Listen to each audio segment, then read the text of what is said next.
And as you can tell, man, I'm actually moving in Toro this time. So before anything, make sure you like, comment, subscribe, share the video, all that good stuff.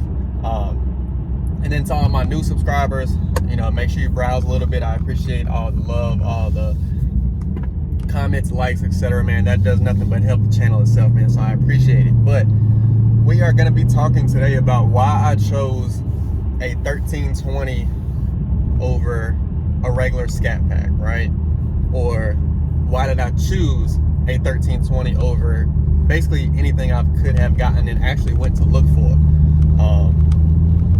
And it's not necessarily a long story, but it's one of those things, man. I actually went into the dealership for something else and came out with this. So, let's kind of get into that before I explain why I ended up with the 1320, why I chose it, etc. So, if you know me, I love Challengers over Chargers. That's just me, right? I would rather, have a Challenger over a Charger. I like how they look, even though the Charger has a little bit more detail in it as far as what you can do, mods, especially asynthetic wise, and exterior things like that, right? But regardless, Challenger fan all the way, right? So it's crazy. Shout out to Rails, man. If you're not subscribed to his channel, man, make sure you do that. But it was a Sunday car meet, and I had been thinking and looking actually for a used Hellcat for a while. In about the 2015 to 2016 range, I was super picky. It had to be the Tour Red. It had to come with the brass monkeys, which the brass monkey and the red look absolutely crazy. But I was talking to him at the car meet, and I said, man, do you like your Daytona, man? Do you like the 392? Is it enough for you? Like, does it, do you enjoy getting in the car every time you get into it, or are you bored at this point, right? Because I had a RT that I did a good bit of stuff too, and I wish I would have done the channel when I first got it, but I just, it wasn't one of those things that kind of crossed my mind. But regardless, he was like, yeah, of course, and I had been looking again for a Hellcat, and it was pretty hard to actually find one within kind of my specs that I wanted, and them not upcharged by $10,000, man. Obviously, because Dodge is super popular right now, and kind of the thing to grab and be in right now. But regardless, man, I found two Chargers that fit the entire spec of everything that I wanted, man. And I know I just said I was a Challenger person, right? But because they fit the spec, I was happy with it. That's what I wanted, and that's what it was going to be, right? I was going to just deal with having an extra set of doors, man. And long story short, they were both at Independence Dodge, or Keffer Dodge, I think that's what it is, over on Independence. And I'm like, you know what? They're open today. I'm gonna go Sunday. I know they're not gonna have a lot of business. Let's see if we can run a deal, right? So the two cars I ended up looking at, or was going there to look for, all right, was a 2020 black Scatpack Charger with and it's crazy, it had the brass monkey Hellcat rims on it already, right? And I think it had like 1,000 miles on it. Probably a dealer used the car, etc., right? And then there was a Hellcat Charger there in red at the time, man. And I actually didn't tell people that, or tell anybody that. I just kind of told them about the Scatpack. But there was a Hellcat Charger in red with the old style Hellcat rims on it in the brass monkey, man. So I raced up there. They opened up at 12, man, right after the car meet. I'm talking about, I booked it up there. And shout out to Willie, because that's who put me in this car, man. But as soon as I got there, he was like, I'm not gonna lie to you, man, that car was sold yesterday, but let's check on this black Scatpack you're talking about. I was like, it is what it is. It's kind of like, well, I had been looking for it for so long. A Hellcat can wait, right? And I'll explain why in a minute. So we go looking for the Scatpack all over this area, because it actually said it was still in stock on their lot, right? So we're looking all over. It wasn't in any of the spots where the Chargers were. And we go back into the service area, and there it is. I'm like, okay, well, maybe something wrong with it. They're doing something, right? Well, somebody was buying it right then. They literally got there probably 3 to 4 minutes before I did, man. It's kind of one of those things. So I was like, okay, well, I'm gonna at least just finish looking, see what they have. Maybe we can run a deal, right? Well, I start walking around the lot, and I see this car kind of covered in plastic, and a truck obviously pulling off more cars that are covered in plastic, and I'm like, wait a minute, that's a Challenger. Let me go take a look. And as soon as I got to the side, I was like, wait a minute, that's a 1320. Did somebody order this, or is this you guys? Like, are you guys about to sell this? And of course he's like, yeah, we can sell it. Nobody ordered it because if you know anything about a 1320s, yes, they are a rare car and how many they build, but if you actually wanted this car, you can go build it on the Dodge website. Granted, it takes a little while to get it built, ordered, and delivered. So, remember that, right? So the rarity also comes from, again, it's a true drag car. Not many people are gonna want a drag car, right? So you gotta think about that. But again, the rarity definitely holds its value very, very well with this car. So automatically I was like, you know what, this is it. Like, I know the rarity of this car because my guy Tito had one in 2019, and I absolutely fell in love with it, the sound, all that stuff, man. And I just, it was one of those things, man. It was right time, right place, and I just knew, all right, this is what it's gonna be for me. Went ahead, boom, purchased it. All right. So now that kind of spill is over, let's talk about why I got a 1320 over a 6.4, man. This video is gonna be a little long, so kind of bear with me, man. But first things first, the motor in a Scatpack and a 1320 is the exact same thing. All right, that's what people need to understand. It is a 392, but there are specs on the 1320 that a regular Scatpack don't have, and vice versa. All right, it's all about what you're trying to do with the car.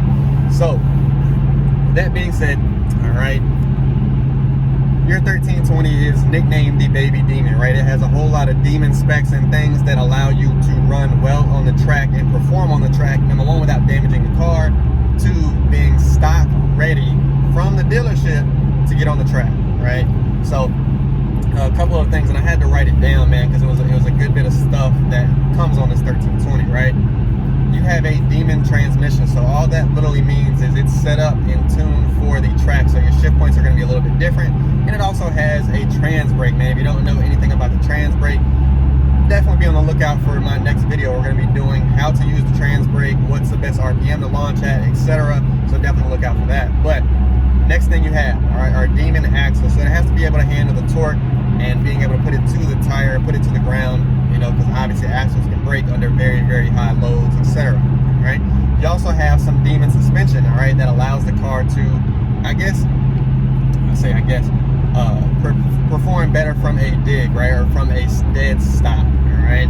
Then, of course, you have the adaptive dampers, things like that come on the Demon that are super helpful with high speeds, starting from a dig, things like that as well. All right, and of course, now, I think in 2019 and above, they started using the line lock features in all Scatpacks, etc. So, that's just another feature. And then, of course, you can go with a rear seat delete in these cars. You can do all kinds of stuff to actually make it a gutted out interior for, specifically for the track, right? And then it does come with Nexen radials. Now, are Nexen radials the best tire? No, but for a car to actually come with radials from the lot, those are some pretty decent tires. And then lastly, man, the reason I got in this car, this is an 11.5 stock car, right? For the quarter mile, that's absolutely nuts for a stock car, right? You're literally coming off the lot. So this kind of leads into my next reason of why I got this over a 6.4, and it kind of, it leans over to both you guys, but you got to understand where I'm coming from here. This car, the Scatpack, all right, and shout out to Chris Dillon because we had a long talk about this.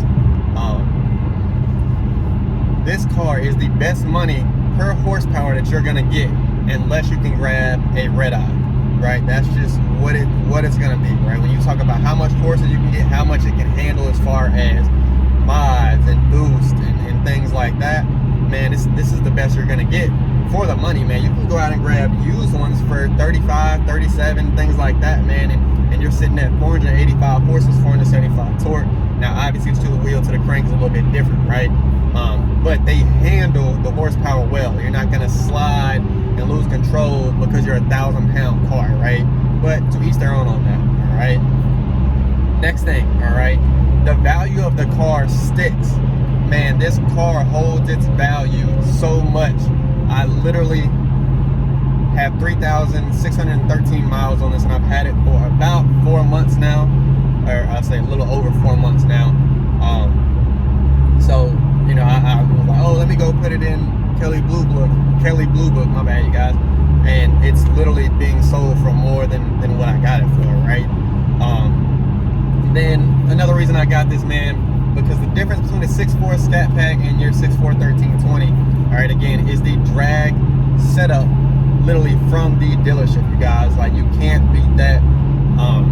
You know, and it's not the thing that I love to race or anything like that, but I've always wanted to build an old school for the track.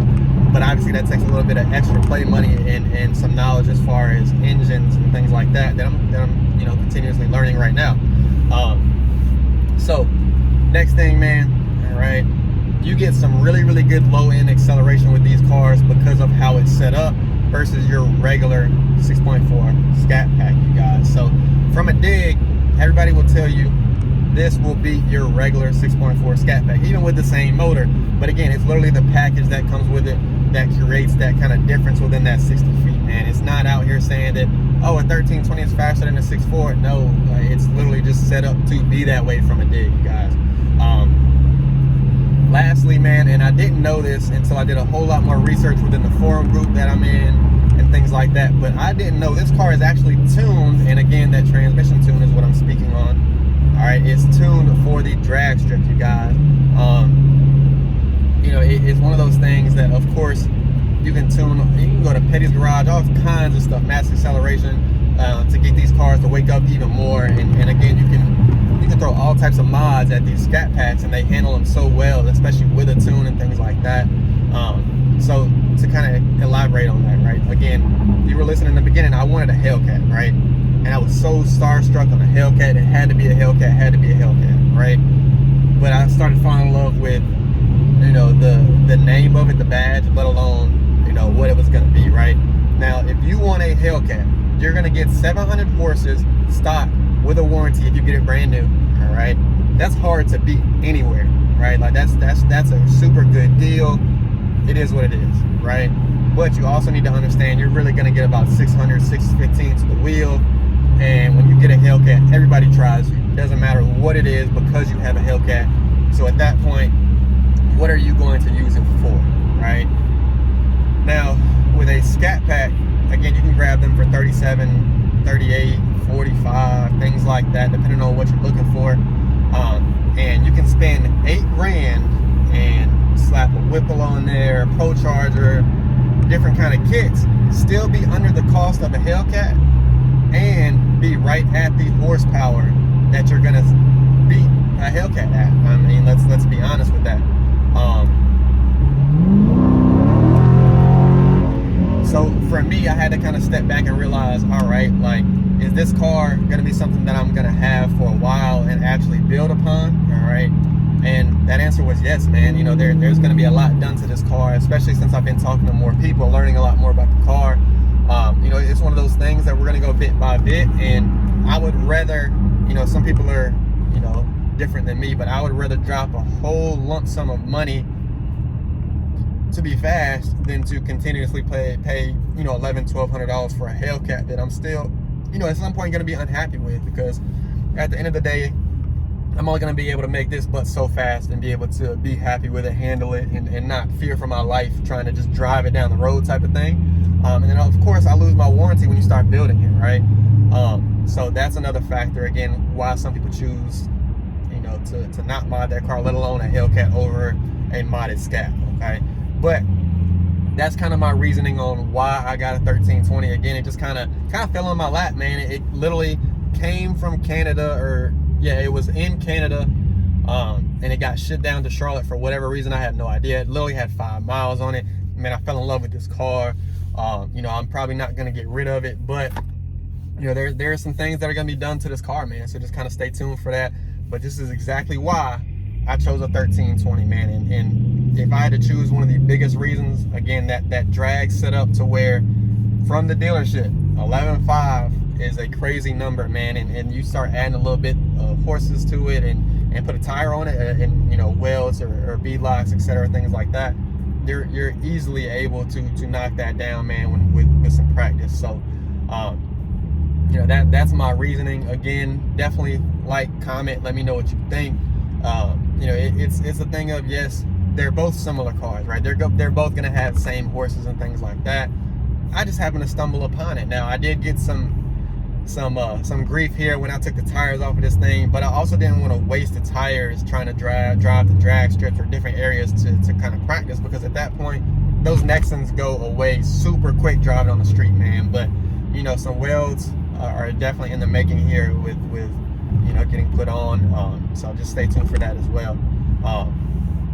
But anyways, you guys, thank you guys for watching. Let me know what you think about the 1320 versus your regular Scatpack, man. And it's a wrap.